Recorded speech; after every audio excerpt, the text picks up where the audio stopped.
एक ऐसी स्थिति के बारे में सोचते हैं जो चुपचाप बिना किसी आहट के दुनिया भर में लाखों लोगों के शरीर को अंदर से खोखला कर रही है। आज हम हाइपरटेंशन के इसी छुपे हुए चेहरे से पर्दा उठाएंगे और समझेंगे कि इसे द साइलेंट किलर जैसा खतरनाक नाम आखिर क्यों मिला है।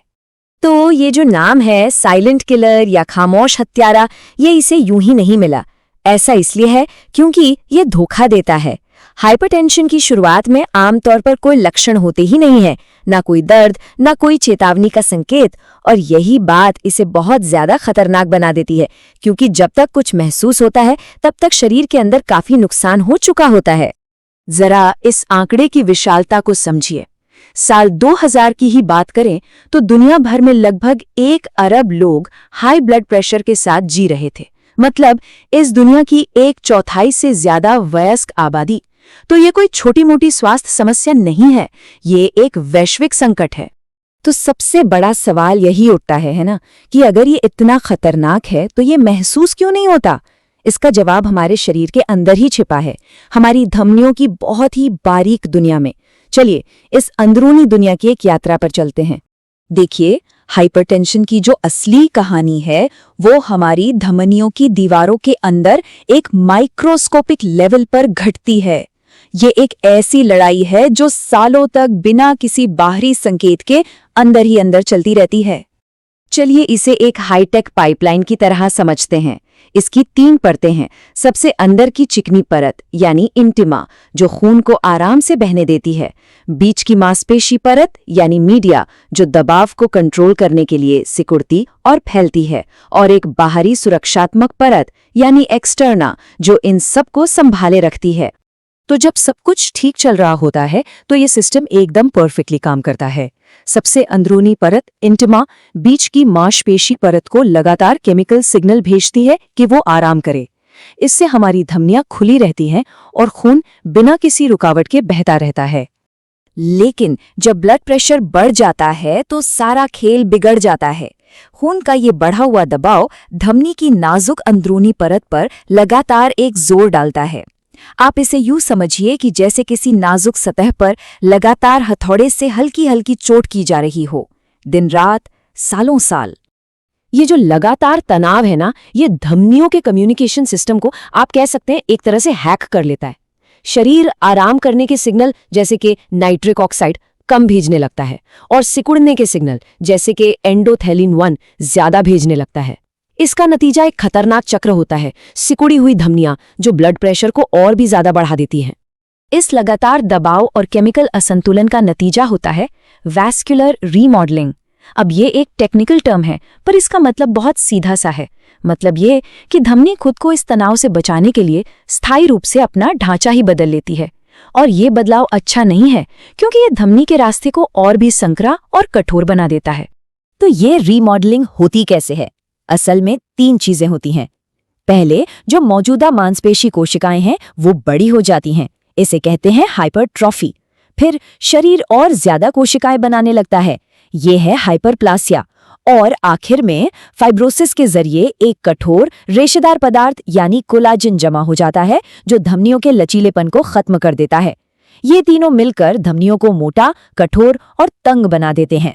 तो इस पहले हिस्से से जो सबसे जरूरी बात याद रखने वाली है वो ये है कि सालों के हाई ब्लड प्रेशर के बाद हमारी धमनियां अंदर से बदल जाती हैं। वो मोटी हो जाती हैं, कम लचीली और संकरी हो जाती हैं। ये सब कुछ बिना किसी चेतावनी के होता है, लेकिन यही वो नींव है जिस पर आगे की बड़ी समस्याएं खड़ी होती हैं। तो अभी तक हमने देखा कि धमनियों के अंदर माइक्रोस्कोपिक लेवल पर क्या हो रहा है। चलिए अब जूम आउट करते हैं और देखते हैं कि ये छिपा हुआ युद्ध हमारे सबसे जरूरी अंगों को कैसे तबाह करता है। वैसे तो हाई ब्लड प्रेशर पूरे शरीर पर असर डालता है, लेकिन 3 अंग हैं जो इसके सबसे बड़े शिकार होते हैं: हमारा दिल, हमारा दिमाग और हमारे गुर्दे।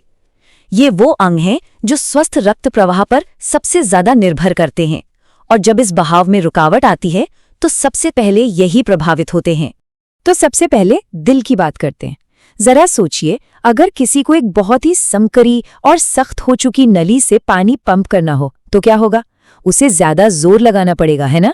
हमारा दिल भी बिल्कुल यही करता है। इस अतिरिक्त मेहनत से दिल की मांसपेशियां मोटी हो जाती हैं, लेकिन ये ताकत हमेशा नहीं रहती। समय के साथ ये थका हुआ, जरूरत से ज्यादा काम कर चुका दिल कमजोर पड़ने लगता है और ठीक से खून पंप नहीं कर पाता। इसी को हार्ट फेलियर कहते हैं। अब आते हैं दिमाग पर। यहाँ जो कनेक्शन है वो बिल्कुल सीधा और बेहद खतरनाक है। हाइपरटेंशन स्ट्रोक का नंबर 1 कारण है। ये या तो दिमाग में खून की नली को कमजोर करके उसे फाड़ सकता है, जिससे ब्रेन हैमरेज होता है, या फिर ये थक्के बनने में मदद कर सकता है, जो खून के बहाव को ही रोक देते हैं। और खतरा सिर्फ स्ट्रोक तक ही नहीं रुकता। ये लगातार बढ़ा हुआ दबाव दिमाग की छोटी छोटी रक्त वाहिकाओं को भी धीरे धीरे नष्ट करता है। इसका सीधा असर हमारी याददाश्त और सोचने की क्षमता पर पड़ता है, जिससे वैस्कुलर डिमेंशिया जैसी गंभीर स्थितियां भी पैदा हो सकती हैं। और आखिर में हमारे गुर्दे, जो शरीर के किसी शानदार फिल्टर की तरह काम करते हैं। जब हाई ब्लड प्रेशर इनकी नाजुक धमनियों को नुकसान पहुंचाता है तो वो खून को ठीक से साफ नहीं कर पाते। इससे गुर्दों में घाव बनने लगते हैं और धीरे धीरे वो काम करना बंद कर देते हैं, जिसे क्रॉनिक किडनी डिजीज कहते हैं।